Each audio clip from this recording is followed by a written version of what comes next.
એટલે સંગઠનનું કામ હોય કે અત્યારે મંત્રી તરીકે પણ એમની જવાબદારી જે છે એ ખૂબ સારી નિષ્ઠાથી એ નિભાવી રહ્યા છે. એટલે સંગઠન અને સરકાર બંનેનો અનુભવ હોય ત્યારે, અને આપણી પાર્ટી હર હંમેશ સરકાર અને સંગઠનના તાલમેલથી હંમેશા આગળ વધી છે.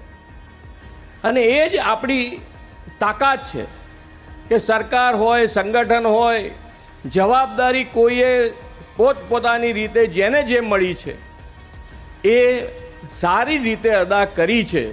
અને એટલે જ માન્ય વડાપ્રધાન શ્રી નરેન્દ્રભાઈ મોદી, આપણા ગૃહમંત્રી શ્રી અમિતભાઈ શાહ, નડ્ડાજી, આપણા CR પાટીલજી, કે આપણા બધા જ જેને જેણે પદ નિભાવ્યું હોય એ બધા જે રીતે પદ નિભાવ્યું છે એટલે જ આજે ભારતીય જનતા પાર્ટી એ વટવૃક્ષ બન્યું છે. દરેક જણને સાથે લઈને ચાલવું એ જ માન્ય વડાપ્રધાનશ્રીનો કાર્ય મંત્ર છે કે સૌનો સાથ, સૌનો વિકાસ, સૌનો વિશ્વાસ અને સૌના પ્રયાસથી આપણે આગળ વધવું છે.